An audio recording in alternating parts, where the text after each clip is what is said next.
Okay, આપણો જે topic છે એ ટ્રાન્સફોર્મર ઓન લોડ છે.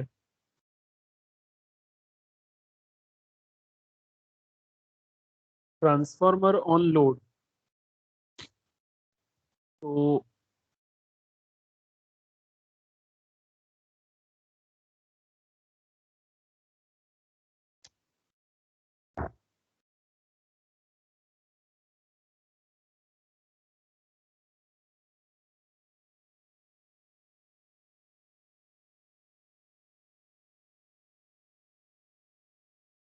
Transformer on load.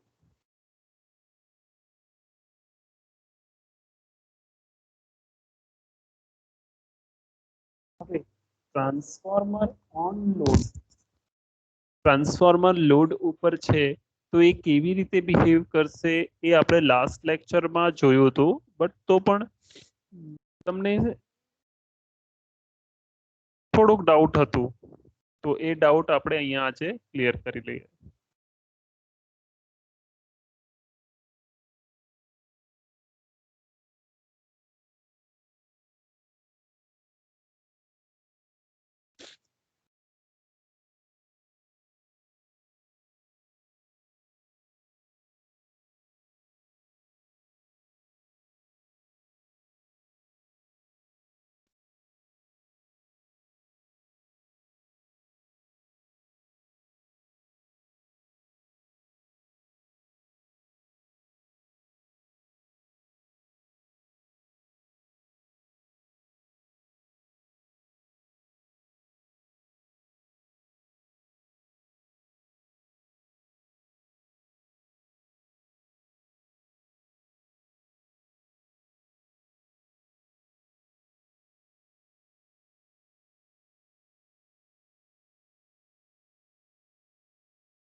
હવે આ ટ્રાન્સફોર્મરમાં આપણે જે બેસિકલી ઇનપુટ આપીએ છીએ એ V1 છે.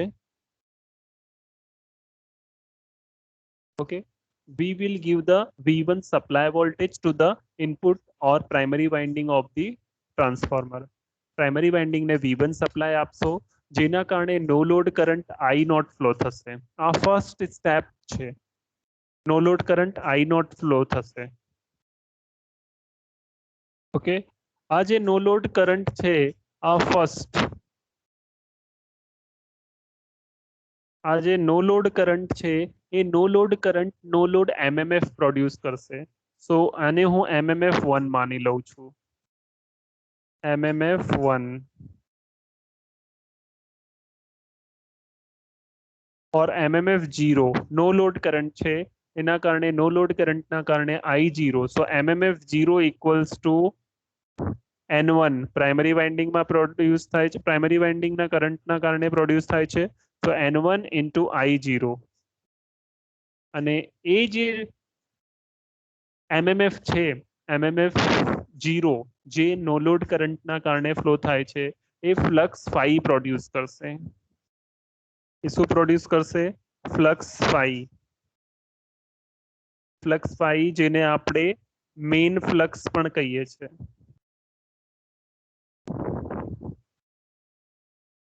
Main flux.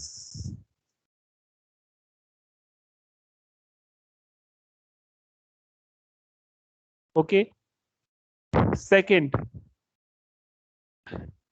જ્યારે તમે સપ્લાય આપો છો, નો લોડ કરંટ સર્કિટમાંથી ફ્લો થાય છે અથવા પ્રાઇમરી વાઇન્ડિંગમાંથી ફ્લો થાય છે, તો એ જે નો લોડ કરંટ છે એ શું પ્રોડ્યુસ કરે છે? Flux phi. કારણ કે it sets up the MMF setup કરે છે. MMF ના કારણે ફ્લક્સ ફાઈ સેટઅપ થાય છે અને એ ફ્લક્સ ફાઈ કોરમાં સેટઅપ થાય છે. અને એ flux it circulates in the core. ક્યાં સર્ક્યુલેટ થાય છે? કોરની અંદર. It circulates within the core.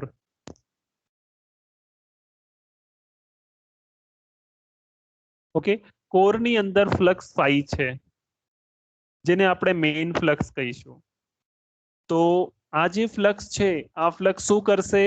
This flux will help to produce the EMF in both winding. આ જે ફ્લક્સ છે આ બંને વાઇન્ડિંગમાં EMF પ્રોડ્યુસ કરશે કારણ કે આ અલ્ટરનેટિંગ ફ્લક્સ જ્યારે સેકન્ડરી વાઇન્ડિંગ જોડે લિંક થાય છે તો સેકન્ડરી વાઇન્ડિંગમાં EMF પ્રોડ્યુસ કરે છે.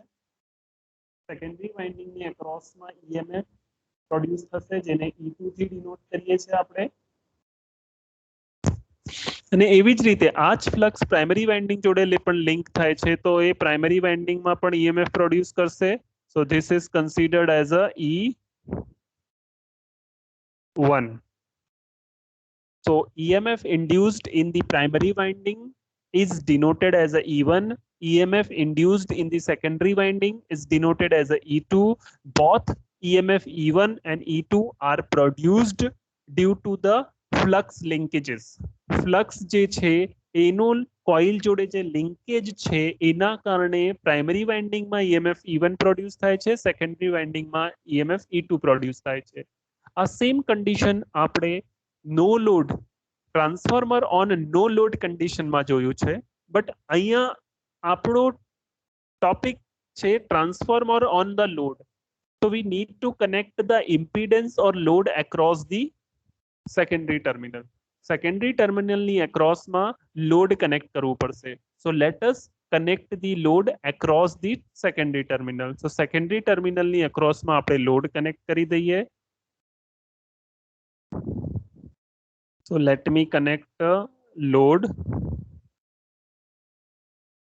across secondary terminal જેને આપણે impedance કહીશું અથવા load પણ કહીએ છીએ. So this is our load.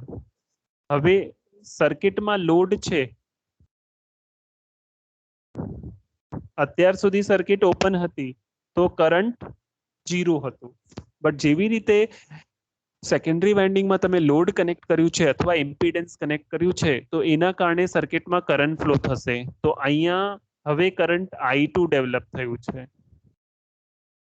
Okay, so secondary winding જેવી રીતે આપણે ક્લોઝ કરીએ છીએ સેકન્ડરી વાઇન્ડિંગ ક્લોઝ થવાના કારણે સેકન્ડરી વાઇન્ડિંગમાં કરંટ પ્રોડ્યુસ થાય છે અને જે સેકન્ડરી વાઇન્ડિંગનો કરંટ છે એને I2 કહીશું. તો I2 કરંટ છે જે કોઇલમાંથી ફ્લો થાય છે. તો સેકન્ડરી વાઇન્ડિંગમાં પણ નંબર ઓફ ટર્ન્સ છે અને સેકન્ડરી વાઇન્ડિંગમાં પણ જે કરંટ ફ્લો થાય છે લોડના કારણે. તો there will also produce an MMF and that MMF will be denoted as a MMF. એને હું MMF2 થી ડિનોટ કરું છું કારણ કે સેકન્ડરી વાઇન્ડિંગનો છે. So this is MMF2.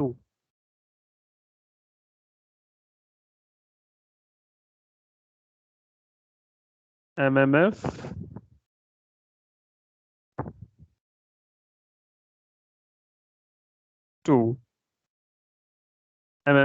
માં number of turns of secondary વાઇન્ડિંગના કારણે MMF પ્રોડ્યુસ થાય છે તો એના નંબર ઓફ ટર્ન્સ અને એમાં કરંટ જે ફ્લો થાય છે એ. સો N2 into I2 અને એના કારણે જે ફ્લક્સ પ્રોડ્યુસ થશે એ phi2 હશે.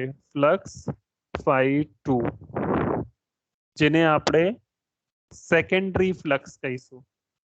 ઓકે, તો આ જે ફ્લક્સ છે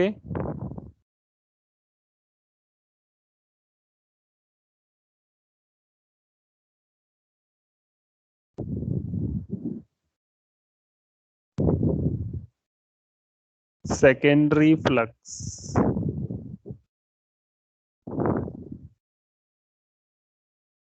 This is also called as a secondary flux. Now this secondary flux will also be set up in the core. આ secondary flux જે phi2 છે એ phi2 પણ ક્યાં સેટઅપ થશે? કોરમાં જ.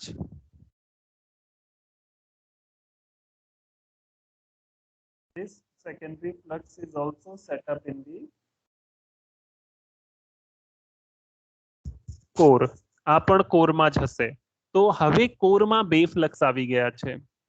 ફર્સ્ટ ફ્લક્સ છે મેઇન ફ્લક્સ phi જે I0 ઓર નો load કરંટના કારણે પ્રોડ્યુસ થયું હતું અને હવે સેકન્ડ ફ્લક્સ છે phi2 જે લોડમાં જે કરંટ ફ્લો થાય છે એના કારણે પ્રોડ્યુસ થયું છે અને ફ્લક્સ phi અને phi2 બંને ઓપોઝિટ ડાયરેક્શનમાં હોય છે જેના કારણે ફ્લક્સ phi અને phi2 એકબીજાને ઓપોઝ કરશે તો ફ્લક્સ phi2 છે એ ફ્લક્સ phi1 જે ફ્લક્સ phi2 છે એ ફ્લક્સ phi ને ઓપોઝ કરશે જેના કારણે જે મેઇન ફ્લક્સ phi છે એની વેલ્યુ ડિક્રીઝ થશે જે ફ્લક્સ phi2 મીન સેકન્ડરી કરંટના કારણે જે ફ્લક્સ phi2 પ્રોડ્યુસ થયું છે એ મેઇન ફ્લક્સ phi ને ઓપોઝ કરશે તો કોરની અંદર મેઇન ફ્લક્સની વેલ્યુ ડિક્રીઝ થશે કોરની અંદર મેઇન ફ્લક્સની વેલ્યુ ડિક્રીઝ થશે તો એના કારણે જે સેકન્ડરી વાઇન્ડિંગ જોડે લિંક થાય છે ફ્લક્સ એની ક્વોન્ટિટી ઓછી થશે પ્રાઇમરી વાઇન્ડિંગ જોડે ફ્લક્સ જે લિંક થાય છે એની ક્વોન્ટિટી ઓછી થશે તો એના કારણે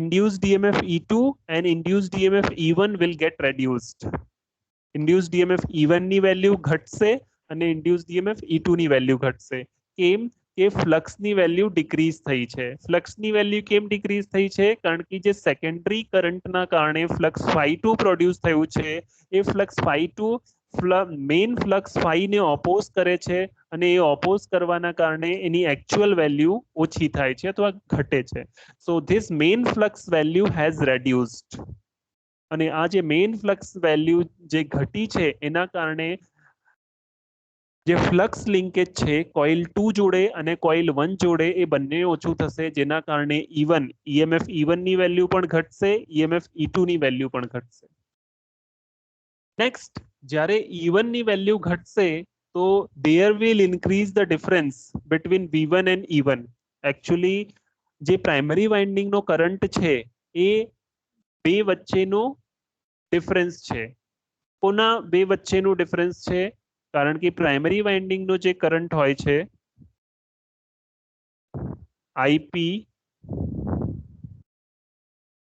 IP is equals to V1 minus E1 divided by R1 V1 minus E1 divided by R1 means applied voltage minus induced voltage divided by resistance of the coil. So V1 minus E1 by R1. તો હવે જ્યારે induced EMF ની value ઘટશે સો V તો constant છે તો જે resultant અથવા ડિફરન્સ છે V1 અને E1 ની વચ્ચેનો એ ઇન્ક્રીઝ થશે V1 and E1 ની વચ્ચેનો જે ડિફરન્સ છે એ ઇન્ક્રીઝ થવાના કારણે પ્રાઇમરી વાઇન્ડિંગમાં કરંટની વેલ્યુ ઇન્ક્રીઝ થશે પ્રાઇમરી વાઇન્ડિંગમાં જે કરંટની વેલ્યુ ઇન્ક્રીઝ થશે જેના કારણે જે નો લોડ કરંટ હતો એની વેલ્યુ હવે ચેન્જ થઈ જશે અને પ્રાઇમરી વાઇન્ડિંગનો જે નવો કરંટ હશે એ નવો કરંટ I1 ડેશ હશે I1 ડેશ સૌથી પહેલા I નોટ હતું પછી આ જે ફેનોમેના થયું એ ફેનોમેના પછી નવો જે કરંટ બનશે એ I1 ડેશ બનશે I1 dash V1 and I1 ના જે ડિફરન્સ છે એ ઇન્ક્રીઝ થવાના કારણે થયું છે અને V1 and E1 ની વચ્ચેનો જે ડિફરન્સ છે ઇન્ક્રીઝ થવાથી કરંટ I1 ઇન્ક્રીઝ થશે તો I1 ઇન્ક્રીઝ થવાથી ત્યાં નવો એક ફ્લક્સ અથવા MMF ડેવલપ થશે તો થર્ડ MMF શું છે third MMF is this MMF 3 જેને હું MMF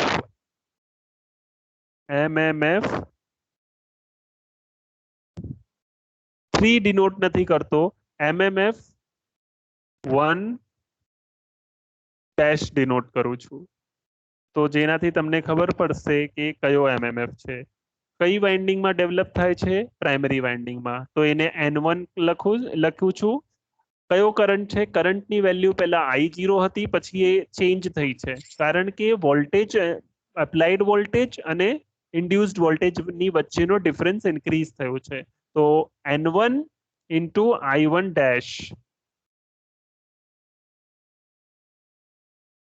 N1 into I1 dash જેને આપણે જેના કારણે જે ફ્લક્સની વેલ્યુ ચેન્જ થશે એ ફ્લક્સ phi 1 ડેશ જે નવો ફ્લક્સ છે. Okay, this is a reset flux. Reset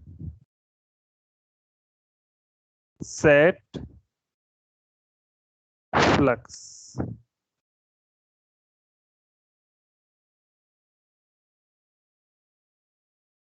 reset flux.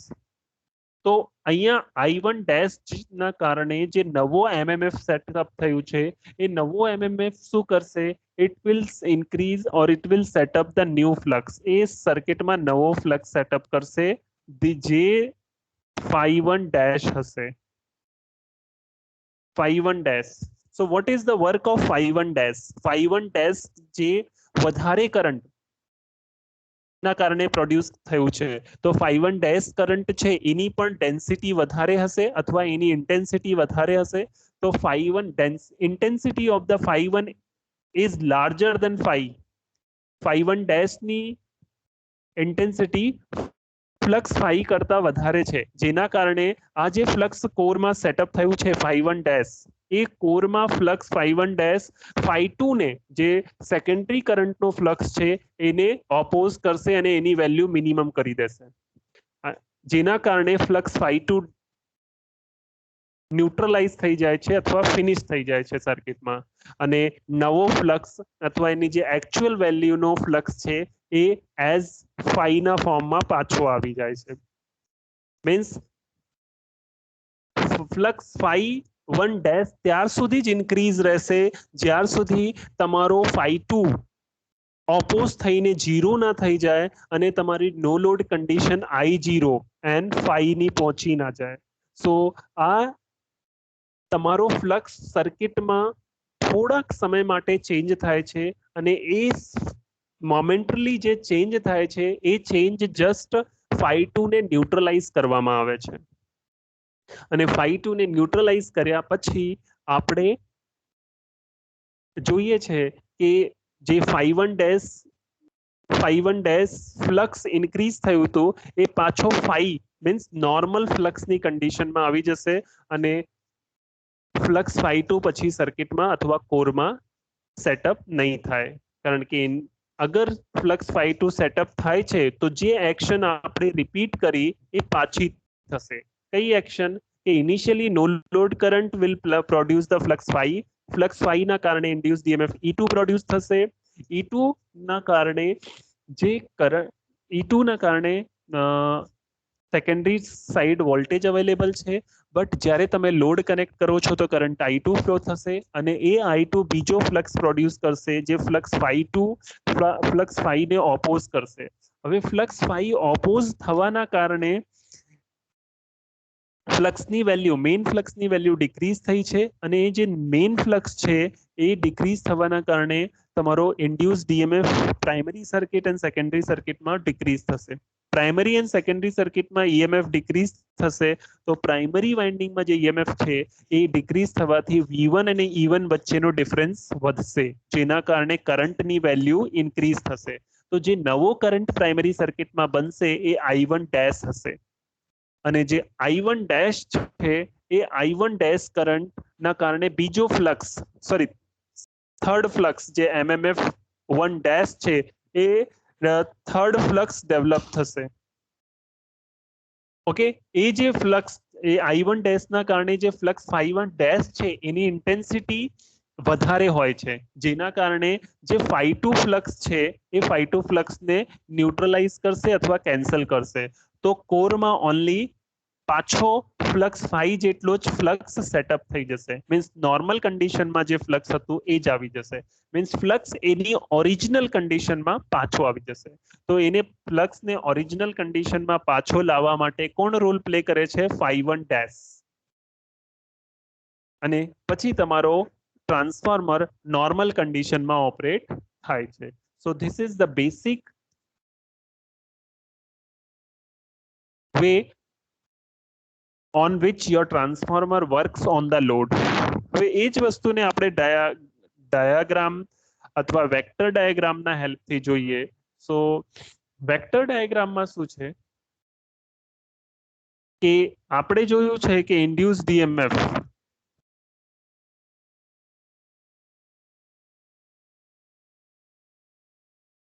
આપણે જોયું છે કે ઇન્ડ્યુસ ડીએમએફ જ્યારે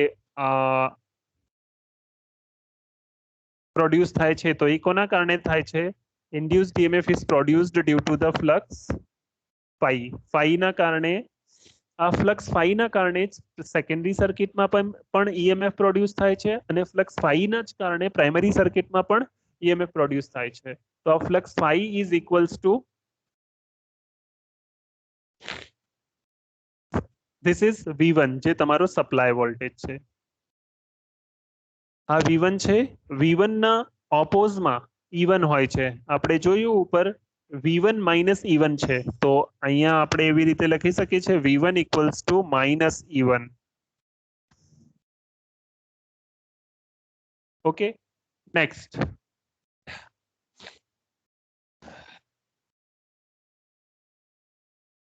V1 માઇનસ E1 અને જે V2 છે વોલ્ટેજની એક્રોસમાં અહીંયા જે V2 છે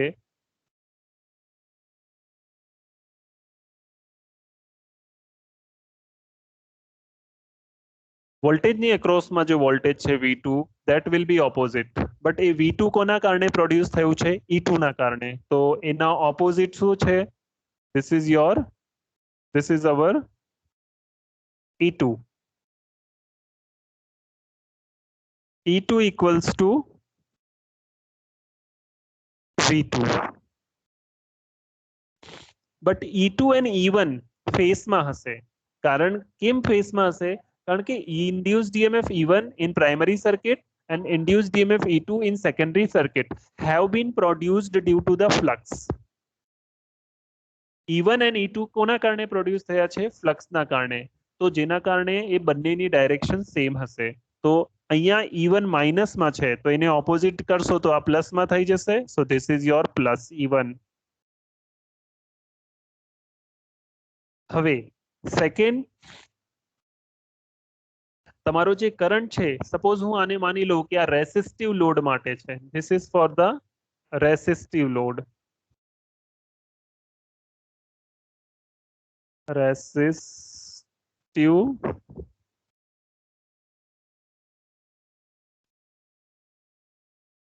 રેસિસ્ટિવ લોડ.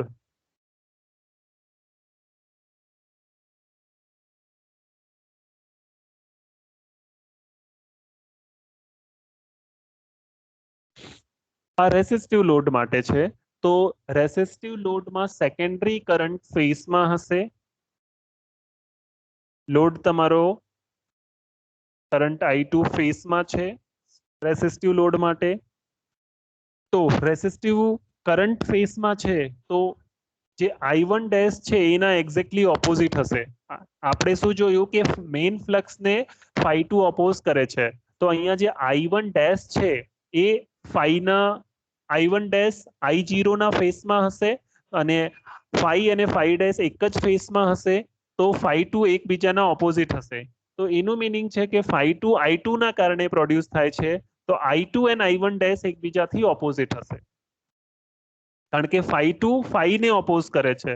તો એનું ઇનડાયરેક્ટ વેમાં જોવા જઈએ તો I2 I1 I0 ને ઓપોઝ કરે છે અને I0 અને I1 ડેશ બંને એક જ ડાયરેક્શનમાં છે તો જ ફ્લક્સ ફાઈ અને φ1 ડેશ એક ડાયરેક્શનમાં હશે તો જ આ બંને ફાઈ અને φ1 ડેશ φ2 ને ઓપોઝ કરશે. તો જેના કારણે I1 ડેશ એના એક્ઝેક્ટલી ઓપોઝિટમાં હશે. તો આને કરંટ I1 ડેશ પ્રાઇમરી સર્કિટમાં ઓકે નો લોડ કરંટ જે નો લોડ કરંટ આપણો નોર્મલી I0 હોય છે એ. Okay so I1 dash I0 આ બંનેનો રિઝલ્ટન્ટ શું હશે?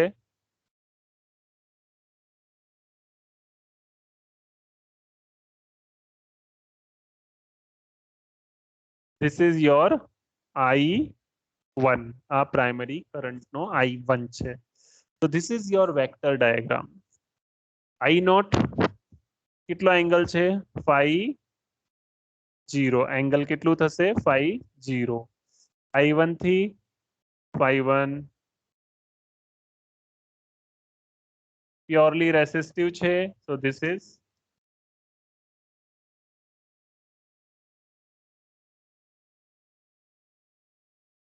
I1 dash. Okay, so there will be available different angle for it. This is for resistive load. આ કોના માટે છે? Resistive load. હવે સપોઝ ઇન્ડક્ટિવ લોડ લેવા જઈએ તો ઇન્ડક્ટિવ ના કેસમાં શું થશે?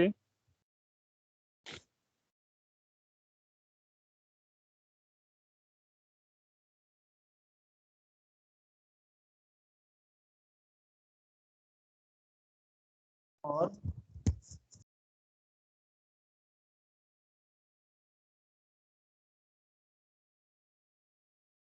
इंडक्टिव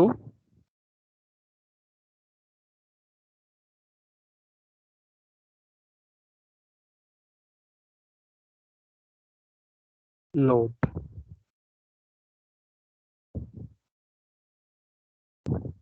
ઇન્ડક્ટિવ ના કેસમાં શું થાય છે? તમારું કરંટ લેગ કરે છે. બાકીનો ડાયાગ્રામ સેમ હશે. આમાં flux phi V1 minus E1 and E2 equals to V2 આટલું સેમ હશે. ડિફરન્સ એના પછી આવશે. So we will draw the same diagram. Suppose માની લો આ આપણું ફ્લક્સ ફાઈ છે. ફ્લક્સ ફાઈ ના કારણે આપણને EMF E1 પ્રોડ્યુસ થાય છે and E2 પ્રોડ્યુસ થાય છે. તો પ્રાઇમરી વાઇન્ડિંગ માં આપણે સપ્લાય આપ્યું છે, તો that is V1. તો V1 equals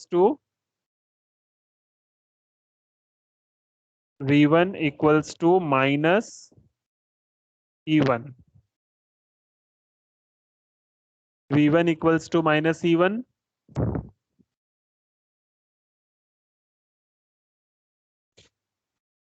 હવે સિમિલરલી સેકન્ડ એન્ડ ઉપર શું છે?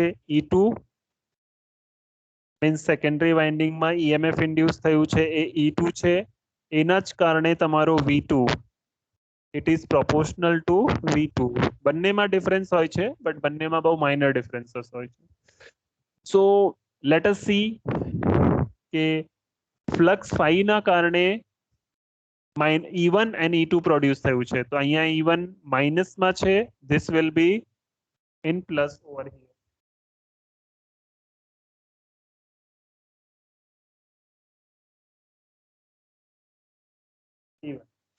આપણે લાસ્ટ ડાયાગ્રામમાં શું જોયું છે?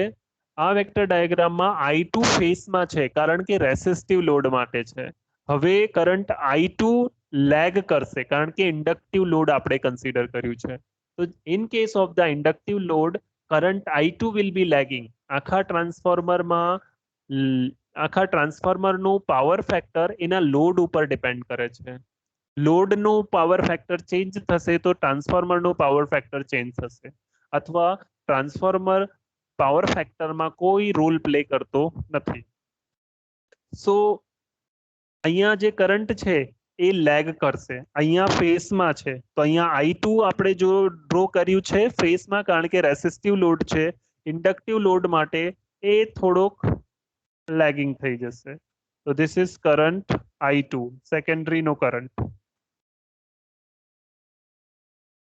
હવે આપણે આ ફેઝર ડાયાગ્રામમાં શું કર્યું છે?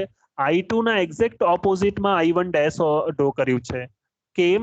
કારણ કે I2 ડેશ ના કારણે phi2 પ્રોડ્યુસ થાય છે અને phi2 phi ને ઓપોઝ કરે છે. તો એનું મીનિંગ કે I0 અને I1 ડેશ જે સેમ ડાયરેક્શનમાં છે, એ સેમ ડાયરેક્શનમાં હોવાના કારણે I2 એની ઓપોઝિટ ડાયરેક્શનમાં છે. એટલા માટે જે ફ્લક્સ phi2 પ્રોડ્યુસ થાય છે એ ફ્લક્સ phi થી ઓપોઝિટમાં છે. તો I2 and I1 ડેશ એ બંને એકબીજાથી ઓપોઝિટ ડાયરેક્શનમાં હશે, એક્ઝેક્ટલી 180 ડિગ્રી. તો અહીંયા જે I2 થોડુંક V2 થી પાછળ મીન્સ E2 અને V2 થી લેગિંગમાં ડ્રો કર્યું છે, that is phi2 means angle phi2 છે. ઓકે, અને એના જ એક્ઝેક્ટલી ઓપોઝિટ શું ડ્રો કર્યું છે મેં I1 ડેશ જે પ્રાઇમરી વાઇન્ડિંગ નો કરંટ છે દેન નો લોડ કરંટ જે આપણું આવતું હોય this is I0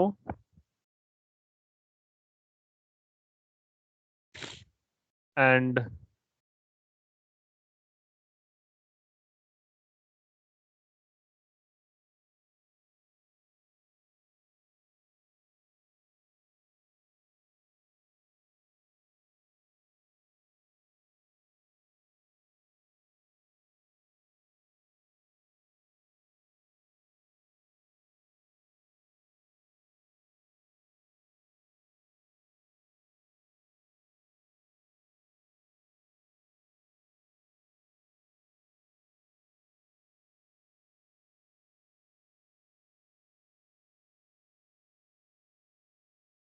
I0 dash I1 dash કેટલું થયું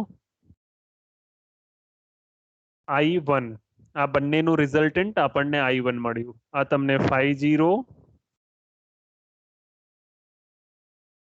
this is I1 sorry 51 this is I1 dash સો આ જે છે તમે ઉપરનું વેક્ટર ડાયાગ્રામ જો અને નીચેનો વેક્ટર ડાયાગ્રામ જો એ બંનેમાં ડિફરન્સ છે કારણ કે અહીંયા કરંટ લેગ કરે છે જ્યારે તમારું લોડ ઇન્ડક્ટિવ હશે તો તમારો વેક્ટર ડાયાગ્રામ પ્રોપોર્શનલી ચેન્જ થઈ જશે હવે એ જ વસ્તુ આપણે નેક્સ્ટ કન્ડિશન માટે જોઈએ suppose our load is capacitive માની લો કે આપણો લોડ કેપેસિટિવ છે તો કેપેસિટિવના કેસમાં શું થશે ઓર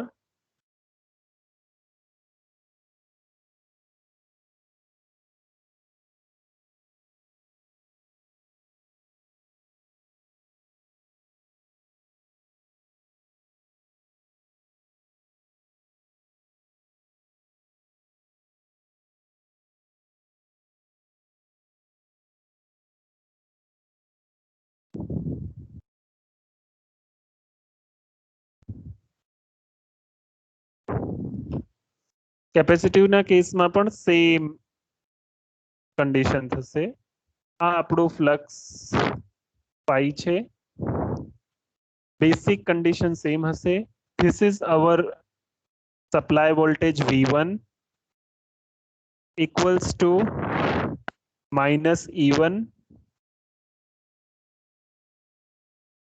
V1 minus E1 એનાથી ઓપોઝિટ આપણું જે ઇન્ડ્યુસ્ડ EMF E2 છે E2 equals to V2 E2 and E1 એક જ ફેઝમાં હશે so that is written as a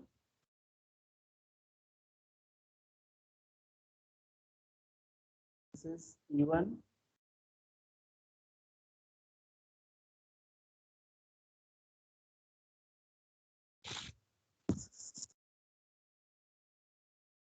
V1 equals to minus E1 E1 E2 equals to V2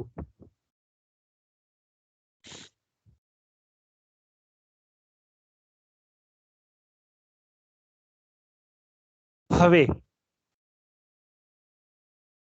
E2 અહીંયા જોયું આપણે ફર્સ્ટ કેસમાં રેસિસ્ટિવ લોડમાં કરંટ I2 ફેઝમાં હતો E2 and V2 ના સેકન્ડમાં E2 and V2 ના E2 and V2 થી તમારું I2 લેગ કરી રહ્યું હતું now current will lead the E2 and V2 માની લઈએ કે તમારો લોડ કેપેસિટિવ છે so in case of capacitive load you will have to assume your I2 this is your I2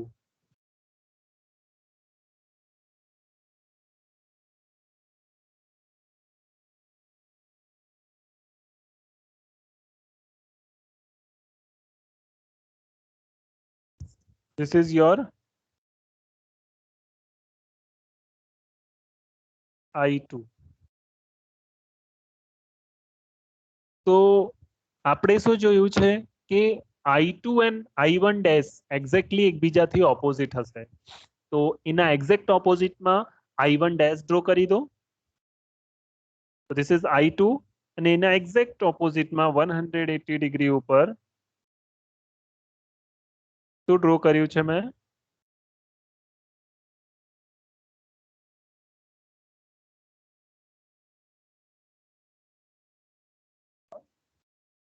I1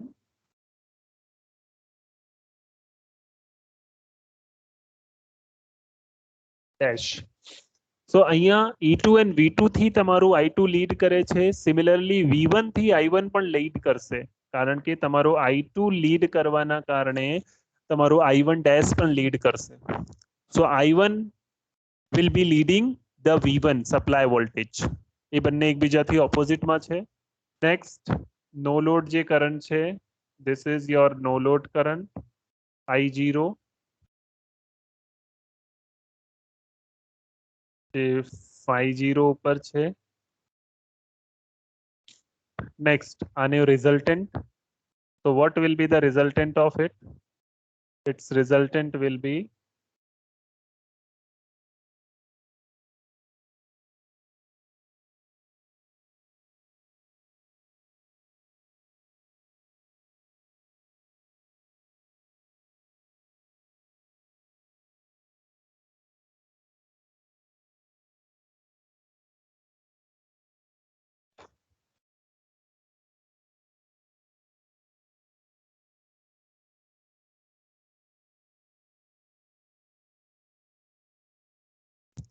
આ રિઝલ્ટન્ટ હશે.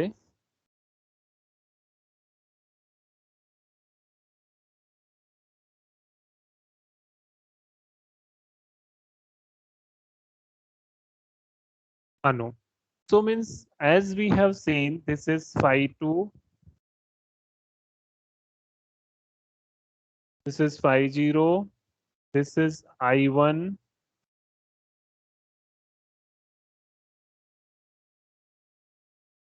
phi 1, and this is phi 1 dash. So what have we studied?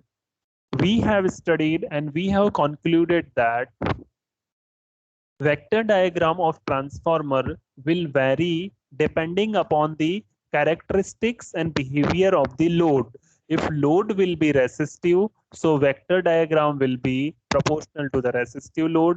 If load will be inductive, so current in the both circuit will be lagging behind the voltage, and if load is capacitive, so current in both the circuits will be leading behind the leading ahead of the voltage. So circuit જે પ્રમાણે છે તમારી લોડની, એ load પ્રમાણે તમારો power factor આખા ટ્રાન્સફોર્મરનું change થશે. અગર ટ્રાન્સફોર્મર લોડમાં પાવર ફેક્ટરનો કોઈ રોલ પ્લે નથી થતો અથવા લોડ પાવર ફેક્ટર ફ્રી છે, તો તમારો ટ્રાન્સફોર્મર પણ પાવર ફેક્ટર ફ્રી ઓપરેટ થશે. ત્યાં કોસ ફાઈ અને સાઇન ફાઈનો કોઈ રોલ નહીં હોય.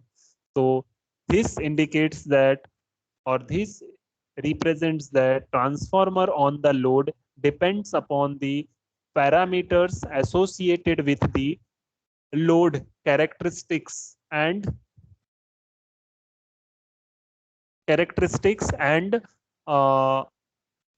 load characteristics like inductive, capacitive and resistive.